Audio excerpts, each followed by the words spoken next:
only the people that doesn't know you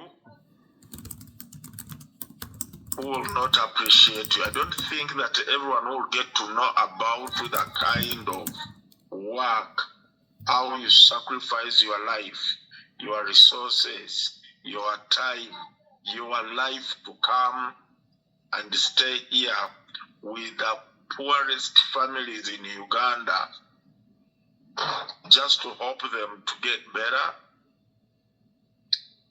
Up to now, I'm still working on these things, but I look at, as I was buying the fridge, I was like,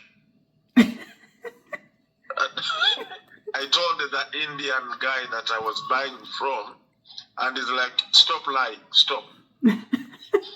Stop.